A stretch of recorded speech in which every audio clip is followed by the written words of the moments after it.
pessoas, tudo bem?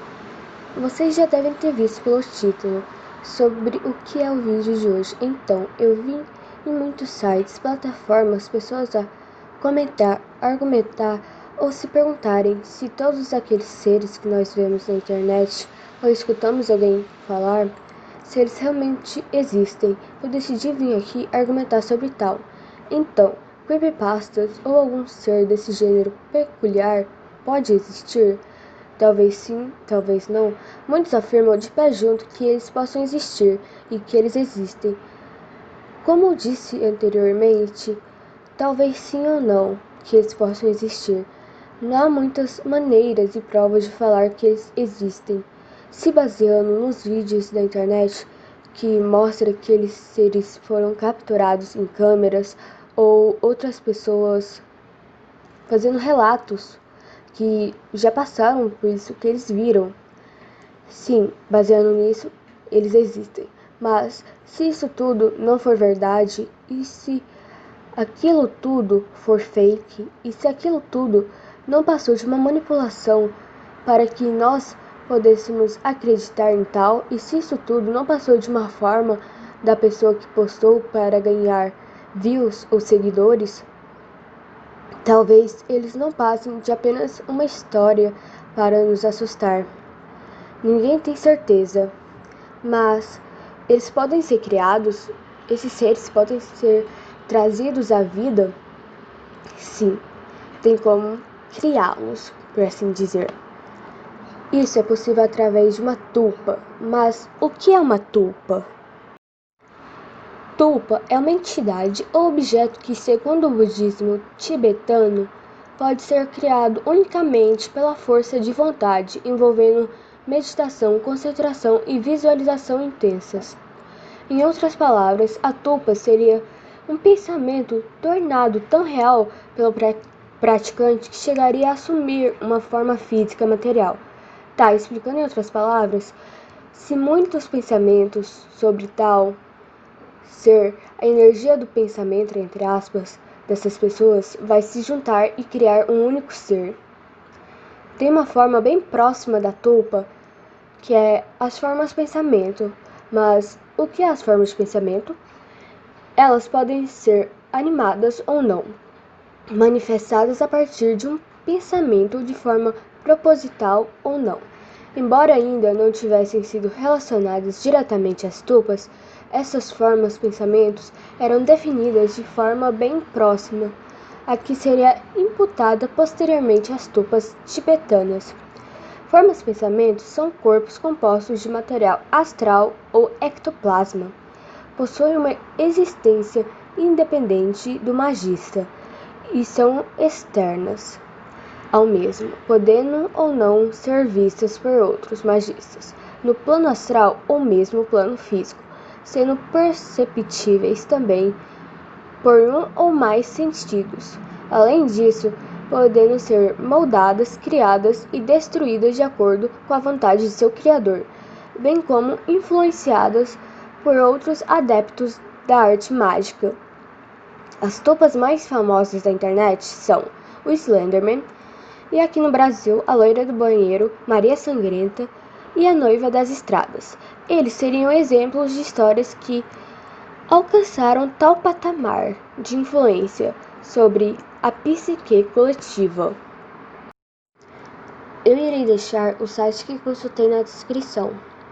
E também já ocorreu um projeto chamado Philip para comprovar o tal, que pesquisadores do Canadá se empenharam em um experimento para criar um fantasma que chamaram de Philip, e ela foi realizada com um grupo de 8 pessoas. A intenção deles não era invocar alguma entidade, pois a ideia do experimento apropriava-se do conceito budista tibetano de tulpas, seres criados a partir da idealização individual ou coletiva através do pensamento, da meditação e de outros métodos.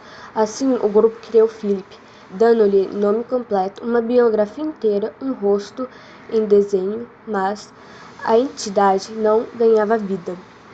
Somente após um ano, com a mudança do método de pesquisa e, consequentemente, o início da realização de sessões, fenômenos poltergeist ocorreram como movimentação da mesa em que estavam concentrados, e o fantasma teria passado a se manifestar. Mas, quando começou a ganhar personalidade própria, Philip teria sido lembrado por um dos participantes do experimento que foi criado por eles, fazendo com que a identidade se revoltasse, sumisse e nunca mais se manifestasse por lá. Agora eu irei ler a opinião de um amigo meu e a opinião de uma familiar minha. A opinião do meu amigo foi: na minha opinião, tulpas são reais. Acreditar na possibilidade que nossos pensamentos podem se materializar ou que possamos criar um tipo de agrégora que se torna real e que pode beneficiar ou prejudicar algo, alguém ou até mesmo nós mesmos. É um pouco estranho, mas é completamente justificável. Um exemplo comum é quando estamos em um certo tempo desejando que algo aconteça, algo bom ou ruim, e aquilo acontece, até mesmo de forma inexplicável. Alguns podem dizer que tem o envolvimento de um ser supremo, mas e se o que estamos a desejar é algo ruim? Até mesmo inconscientemente conseguimos criar esse tipo de pensamento, que por vezes pode se materializar e assim criar uma tulpa. No caso, inconscientemente. Criar tulpas é fácil, controlá-los não. Principalmente se os invocamos. Tulpas são perigosos, pois podem se voltar contra seu próprio dono e matá-lo. Eles se alimentam da crença. Quando mais se crê neles, mais fortes eles ficam. Até crianças podem criá-los. Um bom exemplo são os amigos imaginários, mas eles são criados para que as crianças possam brincar com alguém, digamos, diferente. Mas não significa que eles sejam bons. Como disse, tulpas são fáceis de criar, formas de pensamento do Criador, através da ação da mente. Os cria, agora controlá-los é outra história.